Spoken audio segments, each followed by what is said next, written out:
The rancher expected one bride. Identical twin sisters both stepped off the same train. The sign at Harlow Station was missing its H. Someone had pried the letter off in the night, probably for the copper nails, and nobody had bothered to fix it in the 3 years since. So it read ARLOW Station in faded black paint, and that was close enough for the trains to stop. I stood on the platform in my good shirt, the gray one I only wore for funerals and contracts, and I had the letter folded in my breast pocket where I'd been touching it every few minutes like a man checking his pulse. The letter was from a woman named Dora Calloway. She'd answered my advertisement in the San Francisco Register, 3rd week of March. The advertisement said, Rancher 51, Colorado Territory, good property, good water, no debt. Seeks capable woman, sensible temperament for honest marriage. Write to Box 14, Arlo Post. I'd spent 2 evenings on those 4 sentences. Took out anything that sounded like begging. What was left was true. Dora Calloway had written back 7 pages. She was a widow from Sacramento, 44 years old, no children living. She'd run her late husband's dry goods accounts for 11 years and kept the store profitable 2 years after he passed, until his brother showed up with a lawyer and a deed that took precedence over every promise that had ever been made. She could ride. She'd grown up in ranch country outside Fresno before marrying east. She was not, she wrote, interested in being treated like something breakable. She was interested in honest work and a decent man. 7 pages. Nobody writes 7 pages to a box number unless they mean it. I'd read it twice in the post office and once more that night under the lamp, and what I'd come away with was, this woman knows exactly what she wants, and what she wants sounds like what I've got. That's a rarer match than most people understand.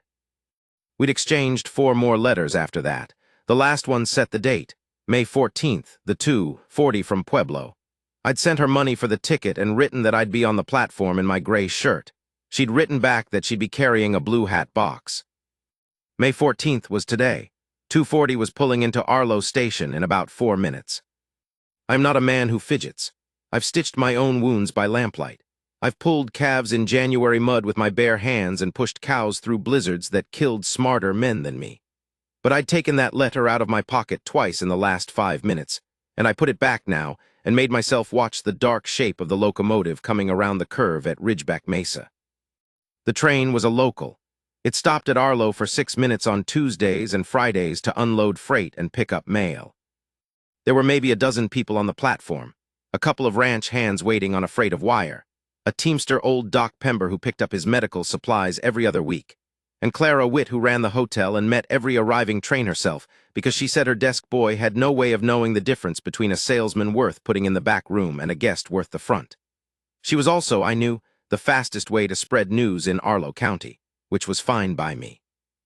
I had nothing to hide. The locomotive came in hissing, the smell of coal smoke and hot iron hitting the platform like a warm hand pushed against your face. The cars rocked to a stop.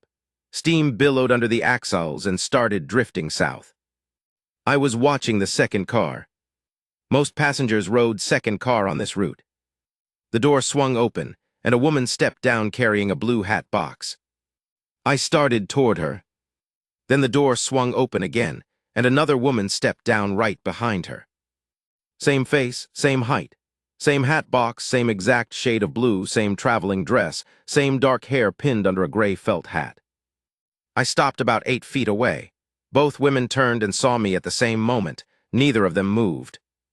The one who'd stepped off first was looking at me with an expression I recognized. The careful look a person puts on when they arrive somewhere new and are reading whether the man walking toward them is the right one. The one who'd come off second had her eyes down just slightly, and she was looking at the platform boards. I'd been in some tight spots. A blizzard in January of '83 that killed 9 men in the territory.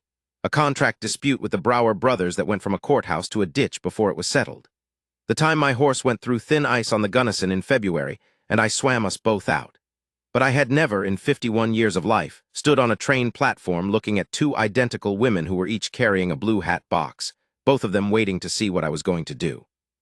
One of them spoke first, Mr. Cable Durst. Yes, I said. I'm Dora Calloway. The second one said very quietly, I'm Clara Calloway. A pause went by that felt about a week long. Somewhere behind me, Clara Witt from the hotel made a sound that was not quite a cough. I said, "You're twins." "Yes," said the first one, Dora. "You didn't mention that in your letters." She had the level, unafraid kind of eyes that come from having dealt with harder things than disapproval. "No," she said, "I didn't." The second one, Clara, was looking at the platform boards again. There was something about the set of her shoulders that said she hadn't wanted to be here, or hadn't wanted it to go this way. I could feel the whole platform sorting out what it was seeing. The two ranch hands had quit unloading wire. Doc Pember was taking a very long time finding something in his bag. I picked up both their bags. I said, "My wagon's around front. I have 4,200 acres on the flank of a mesa southwest of Arlo. Good grass all the way up the slope. Good water, 2 springs, a creek through the south pasture that runs May to October, a well at the house, 22 feet, never goes dry. I run about 400 head Hereford cross, and I do most of the work with 2 hands, Eddie Marsh, who's been with me 11 years and is worth 3 of most men, and a boy named Torrance I hire on seasonal. The house is stone, 2 stories, built by the man I bought the land from in 1877. Orr was his name, Bernard Orr, from Ohio originally, and he went back to Ohio when his wife refused to spend another winter in Colorado territory. The house isn't pretty. The front has no porch overhang to speak of, and the windows are small because Orr was from a part of Ohio where winter comes through glass, and he'd built accordingly. But the walls are 2 feet thick, and the roof doesn't leak, and the chimney draws clean. I'd spent 16 years adding things to it, the big stove, the back storage room, a cistern for rainwater. It was a working house, solid and plain. I'd set up the front bedroom for Dora. Clean curtains from a bolt of white muslin I'd bought in town. A table with a mirror I'd gotten from the Arlo store, which wasn't much of a mirror but was better than none. A washstand with a new pitcher, blue-painted, that I'd seen in a catalog and ordered 3 weeks before. I'd thought about it for 2 weeks, what a woman from Sacramento might expect when she stepped into a Colorado ranch bedroom, and I'd tried to do right by it without going so far that it looked like I was trying. There was a line between prepared and desperate, and I hoped I'd found it. I hadn't set up anything in the second bedroom. That room had boxes in it from the last time I'd reorganized the storage. An old saddle with a cracked girth. 3 years of territory cattlemen's quarterly in a stack that came to about knee height. A rolled-up piece of canvas that I'd been meaning to use as a drop cloth. We drove out in the wagon, the sisters on the bench seat beside me, their 2 hat boxes wedged between us in a way that made the seat feel crowded with the wrong thing. Arlo to my ranch was about 4 miles, most of it flat, the last mile climbing toward the mesa. The afternoon was hot and dry and the road was dust, 2 pale lines through grass that was just starting to go green from the late spring rain. The country looks half dead until it doesn't, and then all at once it's alive. We were in the just starting to be alive part. Nobody said much for a mile or so. I wasn't going to be the one to speak first. I'd asked one honest question on the platform, and I wasn't going to pepper them from the wagon seat like they were being interviewed. Dora spoke first. She said, "How long have you had the ranch?" 16 years, I said. Bought it from a man named Orr who went back to Ohio. You run cattle? Herefords mostly, some shorthorn cross for hardiness. How much water? I glanced at her. She was watching the land, the way a person who's grown up around land watches new land, not admiring it, reading it.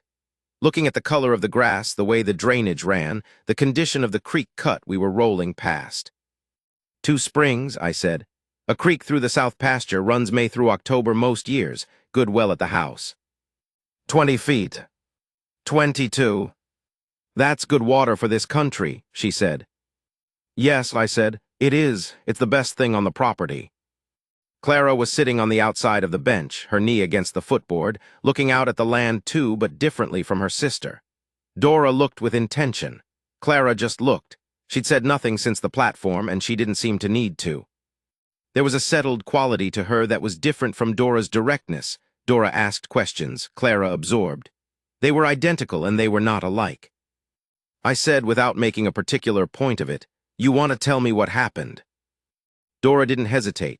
Our mother passed in February. Clara and I were both living with her, keeping her house while she was sick. When she died, there was nothing left. The house was rented. There was no estate to speak of, and the furniture went toward the back rent. I had my situation with the store until Harold's brother came. Clara had her position at the telegraph office. I'd already written to you by then. I decided I was coming. She paused. Clara had nowhere. She said it without apology or decoration. Just the facts laid out clean. I should have told you, she said. I know I should have written and asked, that's the truth of it. The road bent around a dry wash and the ranch came into view, the stone house catching the afternoon light, the hip-roofed barn, the corrals with a scatter of cattle moving slow in the near pasture. It always looked better from a distance than it did up close, which was true of most things in Colorado territory. I said she can stay until she's sorted what's next. Dora looked at me. I live alone, I said. I've got room. That second bedroom's full of boxes, but we can deal with that. Clara turned from the view and looked at me. Not a long look, but something in it that wasn't nothing. I did not clear the second bedroom by dark. I cleared it in an hour, because when we pulled up to the house, Eddie Marsh came out of the barn with his hat in his hand, said good afternoon to both women in the same tone he'd use greeting a circuit judge, took in the situation in about 3 seconds, and then started carrying boxes out of the second bedroom without anyone asking him to. Torrance showed up another 10 minutes later and helped. Between the three of us, the room was clear and swept and had a clean blanket on the bed before supper. Dora went through the kitchen while we worked. I came through for a drink of water and she was already in the flour bin, checking the level, opening the salt box, lifting the lid on the cast iron to see its condition. She wasn't judging. She was taking inventory the way a person who knows how to run something looks at what they're being handed. Efficient, not critical. You cook, she said without turning around. Enough to keep myself alive, I said, not enough to enjoy it. I'll handle the kitchen, she said. That was all, not a question, not an offer, a decision. Clara had stayed outside after we'd brought her bag up. When I came out for the last of the boxes, she was standing at the fence of the near pasture with her arms on the top rail, watching the cattle. One of the young steers, a white-faced Hereford with a permanent look of mild suspicion, had come to the fence and was watching her back. I stopped beside her. Raised around cattle, I said. Some, she said, when we were young. My father had 40 head south of Fresno. You remember it? She didn't answer right away. The steer stretched his neck toward her and she didn't move away. He touched his nose to her sleeve and pulled back, and she let him. Yes, she said, I remember it. She turned and walked back toward the house then. I stayed at the fence another minute. The steer considered me and found me less interesting. I told him I didn't disagree. That first week was a particular kind of strange. You get used to it by just going ahead with the work, which is true of most particular kinds of strange on a ranch. Dora ran the house from the first morning like she'd run it for years. She was up before me. I come up at 5, which is early, and she had the stove going when I came down. She didn't make a ceremony of it. She just did it. On the second day, she asked how the household accounts worked, and I showed her the ledger, and she sat with it for an hour, and then found me in the barn and asked 4 questions. The questions told me she'd understood the ledger better than I had. She said the salt pork supplier I was using in Arlo was overpriced by 20%, and she could do better through a man in Pueblo she dealt with through the store. I said, do what you think is right. She looked at me when I said that, like she was checking whether I meant it. I meant it. A woman who knows how to run accounts and asks 4 good questions, and then offers to fix a problem is not a woman you argue with about the salt pork. Clara was quieter. She helped Dora in the mornings, dishes, bread, the root cellar, and then she'd find something to do on her own. Mending. Organizing the pantry, which took 2 days and came out better than I'd left it in years. Once I came around the side of the house and she was pulling weeds from the kitchen garden with her sleeves rolled and her hat tilted back, methodical, working her way along the row. She didn't look up when I passed, but she wasn't unfriendly. She was just inside herself. The way a person gets when they've spent a winter helping someone die and haven't yet had time to come out the other side of it. I gave her that room. What I noticed and told myself was none of my business and kept noticing anyway was that the 2 of them were identical only from a distance. Up close, not at all. Dora looked at you head-on, slightly forward, like she was going to meet whatever came at her. Clara's gaze was steadier and lower. She watched things the way you watch weather, from the corner of your eye, patient. Dora laughed fast and short. Clara, when she laughed, which was rare, those first days, laughed like it had caught her off guard. Their voices were the same pitch, and from another room, with the stove going or the wind up, I couldn't always tell which one of them was talking. But face to face there was no confusion. They were not interchangeable. They were shaped from the same material and had become two different things with it. By day 3, I had a fair read on them both. Dora was a woman who solved things. If there was a problem visible to her, the salt pork pricing, the state of the cellar, the fact that my ledger was organized in a way that made sense only to me, she identified it and moved toward it. She didn't ask permission. She didn't make a ceremony of it. She just went ahead. The first evening she'd found a crack in the kitchen wall behind the stove and filled it with a paste she'd made from ash and tallow, something she'd seen done as a girl, and it held clean when it dried. I'd had that crack for 2 years. Clara was a woman who watched. She could sit in a chair for an hour and you'd almost forget she was there, but if you said something, she'd been listening the whole time. She noticed what the horses were doing from across the yard. She noticed when Eddie favored his left side coming out of the barn, an old rib injury that had never set right. She didn't say much about what she noticed. She just had it stored. Living with both of them in the same house was like having your hands on two different instruments tuned to the same key. They harmonized without trying. When one was short on something, the other was long on it. Dora talked, Clara listened. Dora decided fast, Clara waited to see what unfolded. Dora kept accounts in her head, Clara kept a kind of emotional ledger, running tallies of what was owed and what had been paid and what was fair. They'd been doing it their whole lives. You could see the shape of it in how they moved around each other in the kitchen, never bumping, never in the same corner at the same time. On day 5, Dora and I sat on the porch after supper and talked for the first time about something other than the ranch or the accounts or what needed doing. She asked me how I'd come to be alone. I told her about Ellen, my wife who died in the summer of '79, fever, fast July. And the boy we'd lost the year before that in the spring, a different fever, the kind that takes children, which doesn't have a category of awful high enough for it. I said it plainly, the way you get to where you can say a thing plainly after you've said it to yourself 10,000 times. I didn't dress it up. There was nothing to dress up. Dora listened without filling in my silences. After a while she said her husband Gerald had been a decent man, but not an easy one, and that she'd mourned him honestly, and then spent 2 years keeping something he'd built from falling apart, and that she was done spending herself on things that weren't hers to begin with. She said, I want something of my own. I want to put my hands on something and have it be mine, not his brother's, mine. I said I understood that. She said, do you? Most men, when a woman says she wants something of her own, they hear that she doesn't want them.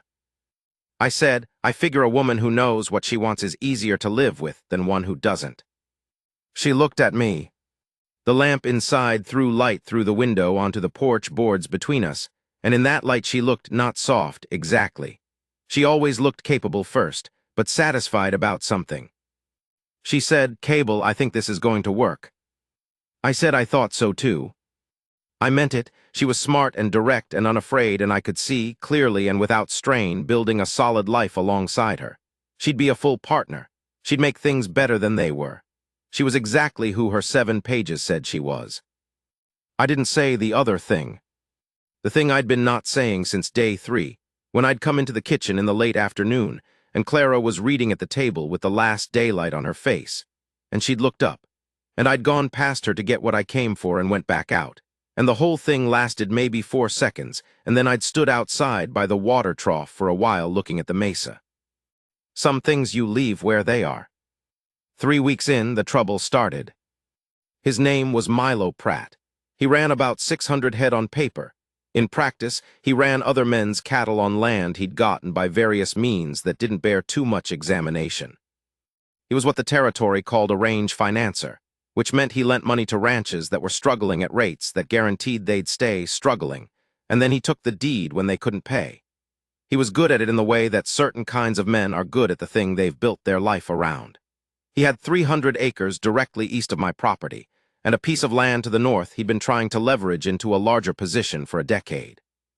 What he'd always needed, to make his north piece worth anything, was access to water. What he'd always known was that the best water on this side of the mesa was mine. I'd turned him down 3 times in 6 years. The 4th time, the previous fall, he'd come with a surveyor and a brief from a Pueblo lawyer claiming that the South Spring, my best spring, the one that fed the creek, was on his side of a boundary line that no survey I'd ever seen agreed with.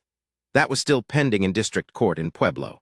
My lawyer said it would resolve in my favor. I believed him. but it hadn't resolved yet.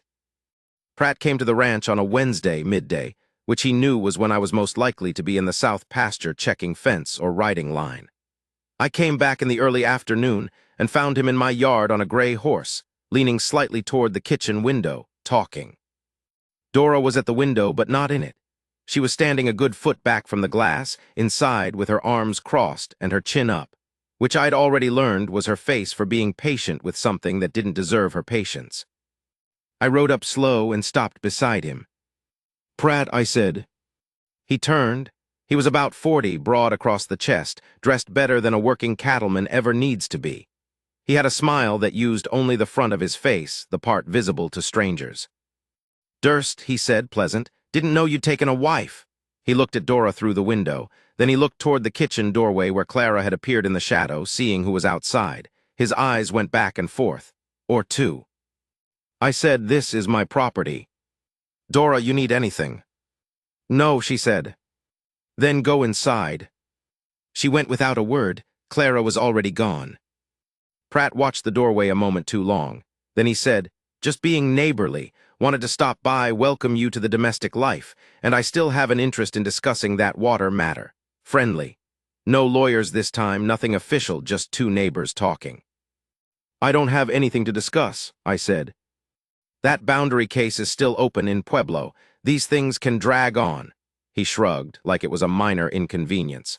"I'd think a man with new domestic arrangements might prefer things settled. Women like stability."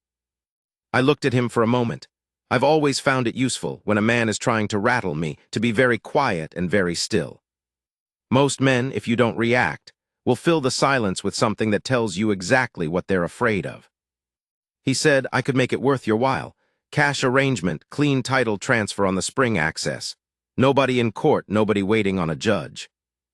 I said, "Milo, I'll tell you the same thing I've told you every time. I'm not selling water rights, I'm not selling boundary concessions, and I'm not entering into any arrangement with you. If the Pueblo court finds in your favor, I'll appeal to Denver. If Denver finds in your favor, I'll go higher still. I've got the original survey from 1877. I've got the deed. I've got a lawyer in Pueblo who gets paid to be patient, and I've got nothing but time." He held the smile a beat longer, then let it go. He said, "Your brides seem capable," said it like it was a friendly observation. "Good day," I said. He tipped his hat at the house in general and rode out. I sat on my horse and watched him all the way to the east fence line and through the gate and out onto the road before I got down. I went inside. Dora was at the stove, back to me. "He called me one of the Durst girls," she said without turning, "when he rode up before you came back." "That's his way," I said. "Makes people feel small so they don't notice how small he is." "What does he want?" I told her about the South Spring and the boundary case and the history of it, all of it, not the short version. She deserved the full picture. She listened with her arms crossed, watching the stove, and when I finished she said, "You have the original survey." "Filed in Pueblo in 1877, I said. "Then you're right and it'll go your way. It's just a matter of the court catching up." "That's my read," I said. "All right." She turned back to whatever she was doing with the stove. The matter, as far as she was concerned, was established. I liked that about her. She didn't need to re-examine things that were already settled. Clara had come in during all of this quietly and was at the far end of the kitchen folding something. She hadn't announced herself or asked to be caught up. She'd just come in. I said to the room in general, "He'll probably come back." "He's that kind." Clara said without looking up from what she was folding. "What kind?"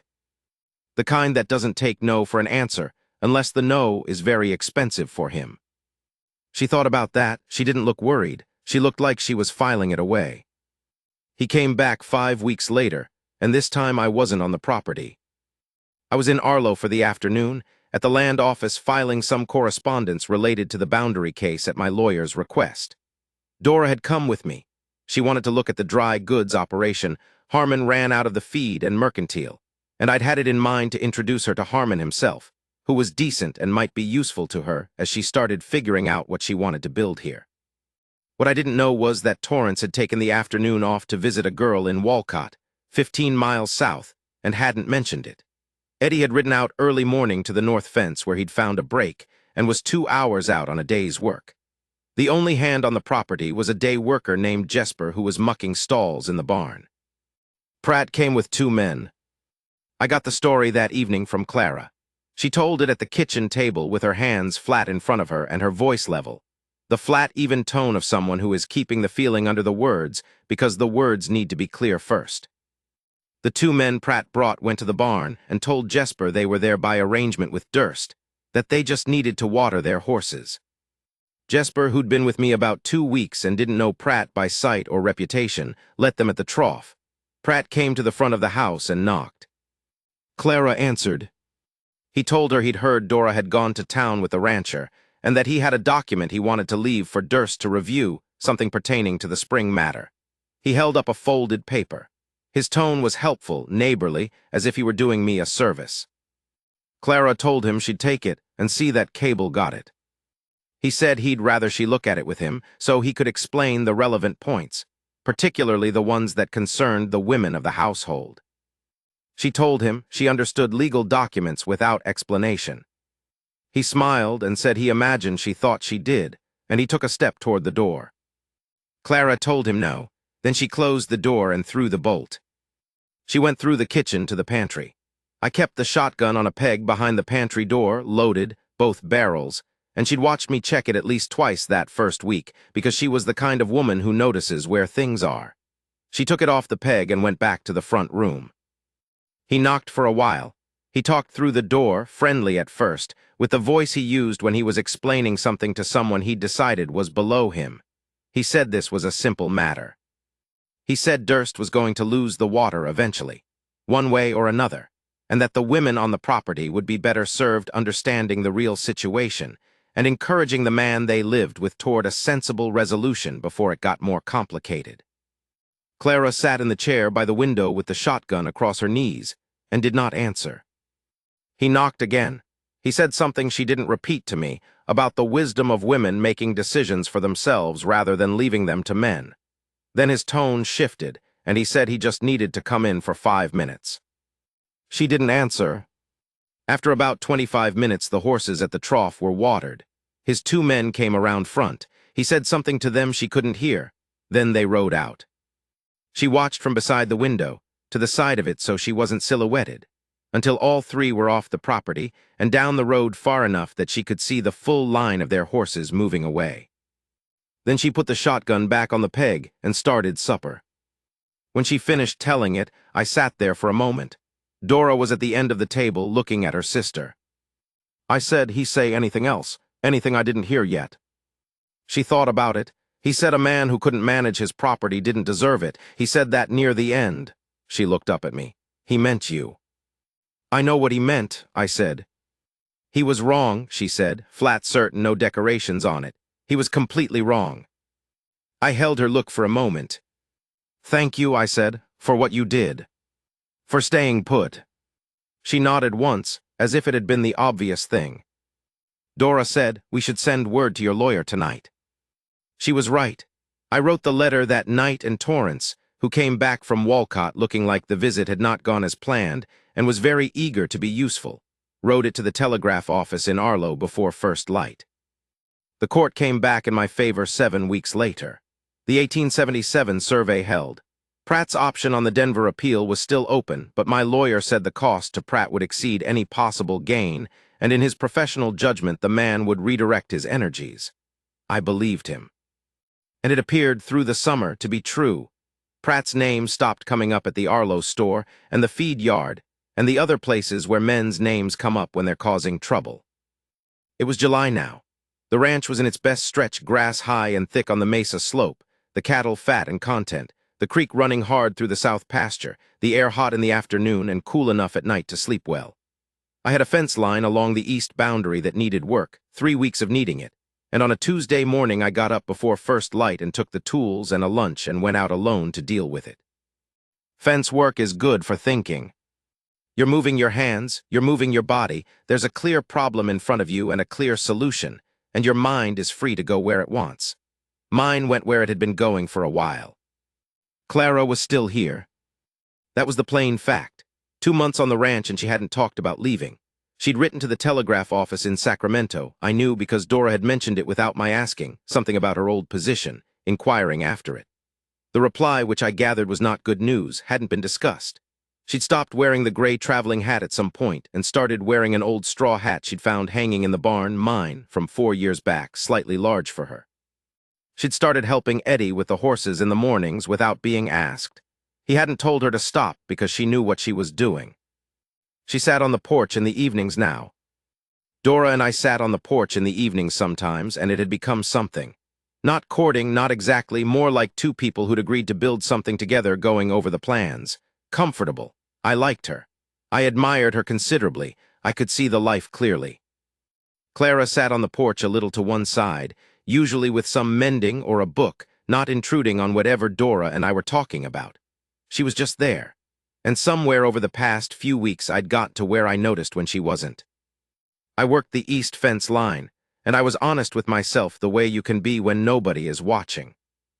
I was not in love with Dora Calloway. I tried to be. I want to say that plainly because it's true and because it matters. I had spent the first month trying the way you try to see something in a dim room. You turn toward it, you adjust, you wait for your eyes to catch up to what you know should be there. Dora was good. She was honest, capable, clear-minded, and genuinely funny in a dry way that snuck up on you. She told me a story one evening about her late husband's brother and the lawyer he'd brought, and the expression on that lawyer's face when she'd produced a second deed he hadn't known existed, and I'd laughed out loud for the first time in months. She was the kind of woman who makes a room more functional by being in it, the kind you are glad to know. But I did not feel toward her what you're supposed to feel toward the woman you intend to marry. That particular thing, the weight of a room when she's in it versus when she's not, the way you become aware of distance between two people as something with physical gravity, I did not feel that with Dora. I felt it with Clara. I had been not feeling it officially since about day 3. Day 3 was when I'd come into the kitchen in the late afternoon and Clara was sitting at the table reading, last daylight from the west window on her face, and she'd looked up when I came in, and I'd gone past her to get what I came for, and the whole thing lasted 4 seconds. And then I'd gone outside and stood by the water trough for a while looking at the mesa, and had a long conversation with myself about focus and arrangements, and what a man who was worth a damn did with inconvenient feelings. I'd been having some version of that conversation ever since. Here is the honest shape of it, laid out in the shade of a fence post with a dry canteen and 6 hours of work behind me. She had not done anything. She had been nothing but quiet and decent and helpful. She'd come here with nowhere else to go, and she'd made herself useful and stayed out of the way, and she'd sat in a chair with a loaded gun across her knees and waited out Milo Pratt until he understood he wasn't going to win, and she'd done it without asking my permission and without making a scene about it afterward. She'd said flatly at the kitchen table, he was wrong. About me. About the ranch. She'd said it the way you say something you know to be fact. And Dora had come here in honest faith and kept that faith without a single false note for 2 months. She'd answered my advertisement. She'd written 7 pages. She'd sent herself 300 miles on the strength of those letters and my gray shirt on the platform. And she'd started making this house better from the first morning, and she hadn't complained about a thing. Both of those things were true. Neither of them canceled the other. There were 2 kinds of men in this situation. The first kind stays in the arrangement because that's what honor requires, and you made a promise, and promises are the only thing that separates a man from an animal, and you close the door on the other thing, and you get on with your life, and maybe over time the feeling becomes something different and more manageable. A lot of men had made that choice. Some of them were fine. Some of them weren't, and you could see it in them after a while, a kind of vacancy, like a room with the fire let out. The second kind goes honest. Tells the truth about what he feels, even though it costs something, even though he has to go to a woman who's done nothing wrong and say, I've made a mistake in what I told you I could offer you. That kind of man causes a particular kind of harm in the short term, but he doesn't build a life on a foundation that has a crack in it. I sat there until the sun moved the shadow off the corner post, and the canteen was empty, and I was out of reasons to keep sitting. I wasn't the first kind. I talked to Dora the next evening. We sat on the porch after supper. Clara had gone in early, said she was tired, and Dora had her mending out but wasn't working on it, which I'd learned meant she was waiting on something. I said, I owe you the truth. She set the mending in her lap and looked at me. I said, "You came here in honest faith, and you've kept that faith better than I had any right to expect. You are exactly who you said you were. You're a good woman. You'd make any man a fine partner." "But," she said. I said, "I don't think I'm the right man." She was quiet. She looked at the near pasture for a while, then at the mesa. I said, "I know how this sounds." "I know what you're telling me," she said. "I'm not dull." A long pause. A nighthawk was working the air above the pasture, dipping and rising and dipping again. Dora said, "How long have you known?" "A while," I said. "Long enough that I should have said something sooner. That's on me." "Does she know?" "No." "Does she?" She stopped. "Then, does she feel it?" "I don't know what she feels," I said. The nighthawk swept low and came back up. Dora said, "I need you to understand that I am going to be angry at you for a while. Not because I am in love with you, I want to say that clearly, because I think you need to hear it and because it's true. I came here for a life, not for you specifically. But I had a plan and you were in it, and I don't have another one yet." She picked up the mending and put it back down. "And because she's my sister, and she is going to feel terrible." "I know," I said. "She didn't do anything wrong." "She didn't." "Neither did I." "No," I said. "This is entirely on me, all of it." She said, "Yes, it is," and she went inside. The next 3 days were the quietest on the ranch since I'd been running it.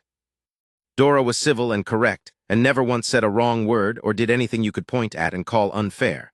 But the three of us at the supper table was like eating in a room with a low ceiling in hot weather, technically manageable, but nobody was comfortable. Clara could feel that something had shifted and didn't know what it was. I watched her watching me and Dora and trying to read it, and getting quieter the more she tried. On the 4th morning, I went looking for her. She was in the barn. She'd been helping Eddie with a horse that had come up lame in the left foreleg, a young mare, Green, who didn't have a long history of trusting people and had been difficult. Eddie had said Clara had good hands with her. Patient, slow, didn't push. The mare had started letting her work on the leg without dancing away. Clara was in the stall now, not working on the leg, just standing beside the mare with one hand on her neck. She turned when she heard me. I said her name. She waited.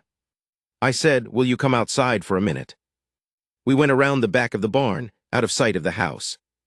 The south pasture ran away from us, long and green, the creek glinting at the bottom of the slope, and the mesa above it catching the morning light. I said, "I talked to your sister 4 nights ago." Clara went very still. "I told her the truth," I said, "that I'd come into this in honest faith and I'd let things develop in a direction I shouldn't have." I looked at the pasture. "That I wasn't, that the feeling was different from what should be between a man and the woman he's agreed to marry." She said very quietly, "Don't. I'm not going to pretend this isn't happening." "Cable," she turned and looked at me, and her face had something in it I hadn't seen from her, distress, plain and undefended. "I didn't do anything. I didn't try to." "I know that," I said. "That's not what I'm saying. Dora came here for this. This was hers. And she's honest and capable, and she will be more than fine," I said. "She knows that too. She'll tell you the same thing, probably not gently." I stopped. "I'm not asking you anything right now. I'm just being honest with you because I owe you that. You can do whatever you want with it." She looked away. Her jaw was set. She was angry, not at me, I thought, or not only at me. At the unfairness of it, the timing, the way it had arrived at her feet when all she'd been trying to do was find somewhere solid to stand. She said, "I'll go back to Sacramento." "I'm not asking you to go." "Then what are you asking?" I looked at her. "I'm asking you to let me be honest with you. That's the whole of it." A long quiet. Somewhere in the south pasture, a steer called once. The creek glinted. The mare in the barn behind us moved in her stall, a soft sound of hooves on straw. Clara said, "I noticed you too." She said it to the pasture, not to me. "From the first week, I knew it was wrong and I tried to keep out of the way of it. I thought if I stayed quiet enough it would stop." "Did it?" I said. She looked at me then. "No." We stood there behind the barn in the morning heat, the smell of horses and dry grass around us, and neither of us moved toward the other. We weren't those kinds of fools, but we stood there for a while and neither of us moved away either. What happened between the sisters in those days, I was not there for and I didn't ask. I know there were 2 or 3 mornings where Clara came down with her eyes red and her face held together with the kind of effort that takes something out of you. I know Dora was short with everyone for about a week. Not mean, not unreasonable, just shorter than her usual way. The way you are when you're carrying something and the weight of it keeps coming out the sides.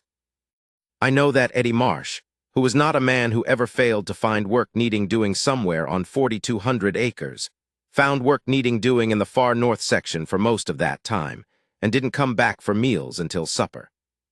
I stayed out of it because it was not my business to be in it.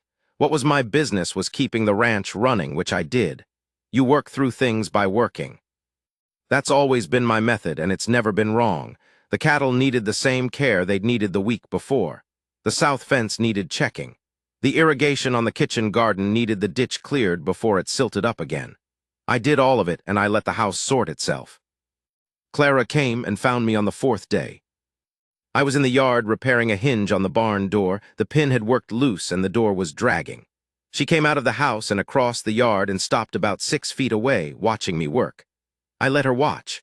I knew what was coming and I was going to let it come at its own speed. She said, "What did you tell her?" I said what I'd told her, the whole of it. I didn't shorten it or make it easier to hear. When I finished, she was quiet for a moment. Then she said, she cried. "I'm sorry for that," I said. "She doesn't cry easily," Clara said. "It takes a lot to make her cry." I didn't say anything. "She's not angry at me," she said. "Or she is, but she's trying not to be, because she knows I didn't." She stopped. "I know you didn't," I said. "I don't want you to think," she started, and then she stopped again. She looked away at the barn door I was repairing, at the hinge at the ground. "I don't want you to think I was trying to take something from her." I set the tool down and turned and looked at her. "Clara," I said, "the thing you're describing is not what happened. You didn't take anything. You sat on your side of a porch in the evenings and you made yourself as small as you could, and I still noticed you. That's not something you did. That's just something that happened." She looked at me. Her face was tired. She'd been carrying this for a while now, the same way she'd been carrying the whole winter before she arrived here, quietly, without showing the weight of it, waiting to see if she'd get to put it down somewhere. She said, "What happens now?" I said, "I don't know yet, but nothing happens that isn't decent and nothing happens that your sister doesn't know about." She nodded. That was enough for now. She went back inside. I put the hinge pin back in and the barn door hung straight. After about another week, the atmosphere in the house began to change. Dora started talking about the Pueblo dry goods supplier again. She'd been corresponding with him about an arrangement to bring goods through Arlo on the freight line, cutting her costs, and she had numbers. She wanted to use the ranch's name as part of a postal address for business correspondence.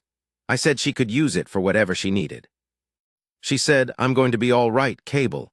You can stop looking at me like I'm about to break." I said I hadn't meant to look at her that way. "I came here to build something," she said. "This country has room for a woman who can run accounts. I'm going to find my footing."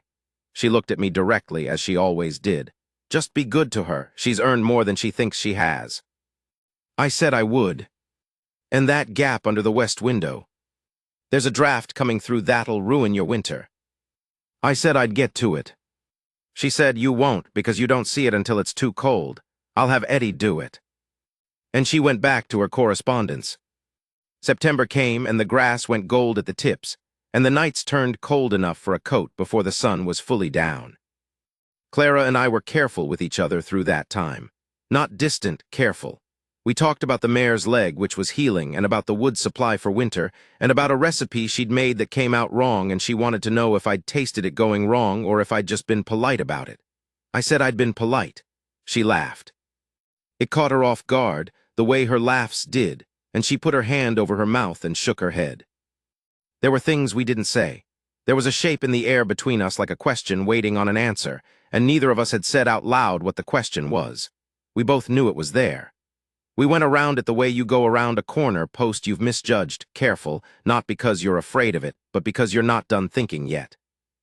On a Tuesday evening in the 3rd week of September, after supper, I went outside to watch the sky going down behind the mesa. I hadn't planned for company. She came out 5 minutes later and stood beside me. The sky west of the mesa was going colors that don't have good names. Orange first, then deep red, then a kind of violet that smelled like the end of summer, and above all of it going dark and clear with the first stars starting. It did that every clear September evening out here. I'd watched it 100 times and it still made you stop. She said, "It always looks like it's happening for the last time." I looked at her. She was watching the sky with her chin tilted up slightly, and the last light was full on her face, and she looked like what she was, a woman who'd gone through a hard year and come out the other side of it changed toward being more herself. Not the woman who'd stepped off the train in the gray traveling hat, quiet and trying to take up as little room as possible. Someone settled in her own skin. I said, "Clara." She turned. "I'm not going to make a formal thing of this," I said, "because I think formal is wrong between us. You know what I feel. You know what I want. I think you've known it for a while." She said, "Yes." "And you've had time to think." "Yes," she said. So I said. A moment passed. The red was fading from the sky now. One star bright above the mesa, then two. She said, "My sister is here." "Yes. And it's complicated." "It is." "And you're 51 years old, and you've been alone a long time." "That's true," I said. "And I came here with nothing," she said. "Not for you, not for this. I came here because I didn't have anywhere else to go." "I know that," I said. "And I'm not holding it over you. You can go when you want. You can make of this whatever you want." She looked at me, the steadiness in it that I'd noticed from the beginning, from the platform, from the fence post, from the kitchen table the night she told me what happened with Pratt, all of it present and unguarded. She put her hand on my arm, that was all. Her fingers over my sleeve, not gripping, not pulling, just there, certain. "Yes," she said. "Cable, yes." I put my hand over hers. The night settled around us, cool and clean, the smell of grass going dry and wood smoke drifting from the chimney. In the south pasture, the cattle moved slow in the dark, one of them calling once, then quiet. We stood there while the stars came out over the mesa. I felt I want to say it right because it matters to say it right. I felt like a man who had stood still long enough for something good to find him. A woman who had watched and waited and chosen, not out of necessity, not out of gratitude, but because she looked at what was in front of her and decided it was what she wanted. That's not a small thing. Most men go their whole lives without having that said to them clearly, without even knowing it's the thing they've been waiting for. It was said clearly, on a September night on a stone porch with her hand on my arm. November went this way. Dora found a room above the Arlo Dry Goods, which was run by an old man named Harmon whose wife had taken ill in October. She'd started helping him manage the accounts in September, initially as a courtesy, and by November it was something else. She was running the store 2 days a week and had reorganized his ordering system and was corresponding with 3 suppliers in Pueblo about better freight rates. By Christmas, she had her own postal address and 2 neighboring ranches paying her to manage their household accounts. She rode out to the ranch on Sundays, and she and Clara sat in the kitchen for hours talking in the way sisters talk, fast and low, and sometimes laughing and sometimes not, about things I didn't know and wasn't meant to. I found work elsewhere on those Sundays. Christmas Eve, she brought a bottle of something good from Pueblo, and we sat around the fire, her, Clara, Eddie, Torrance, who'd patched things up with the girl in Walcott and was in an excellent mood, and me. Eddie produced a ham that was better than anything that had come out of my kitchen since Ellen, and we sat there for a long time after supper. There was nothing wrong with any of it, nothing strained or sad, just people who'd found their places. Clara and I were married in Arlo on a Thursday in February. The judge who married us was a man named Cully Baines, who was approximately 60 years old and had performed every legal ceremony in Arlo County for 30 of them. He said afterward, shaking my hand, that in 3 decades on the bench he'd never seen a bride look so certain. He said it like it was unusual, like brides usually came to the thing with some reservation, some looking back. I thought about Clara on the platform at Arlo Station in May, stepping off the train behind her sister into a situation that wasn't meant to be hers. Clara in the chair by the window with the shotgun across her knees, not moving, not answering. Clara at the fence post with the steer's nose on her sleeve, perfectly still, not afraid of the animal because she understood it. Clara at the supper table telling me what Pratt had said about me, her voice level and her eyes direct. He was wrong. I thought, a woman like that doesn't look back. She looks at what's in front of her and she decides. And when she decides, that's the end of the deciding. I was what was in front of her. She decided. Dora stood up beside her at the ceremony and shook my hand after with both of hers, which I thought was decent of her, more than decent. There's a kind of generosity that costs something, and she'd been paying it for 6 months, and she did it without making me feel the cost. The winter that year was hard, the kind of January where the temperature drops and stays there and the cattle cluster in the low ground and you burn through wood faster than you planned. Eddie fixed the gap under the west window in late October, the one Dora had pointed out, and it held all winter. Not a draft came through. I came down before light every morning the way I always had, lit the stove, put water on. And most mornings somewhere in the first wait I'd hear her on the stairs. The third step always creaked. She'd laughed about it the first week, said she'd never be able to sneak past me, and I'd said that was fine by me, and she'd come into the kitchen already in her boots, already awake, and she'd take the cup I poured without asking and stand at the window looking out at whatever the morning was doing. Dark and cold some mornings, just the mesa against the stars. Some mornings the sun already catching the frost on the fence posts and turning it to light. She never said much before the second cup. I didn't either. We stood there, her at the window, me at the stove, and the house warmed up around us the way a house does when there's 2 people in it instead of 1, and after a while the day would start. That was it. A man, a woman, a stone house on a mesa with good grass and good water and the third porch step fixed, and the west window sealed against the cold. That was everything,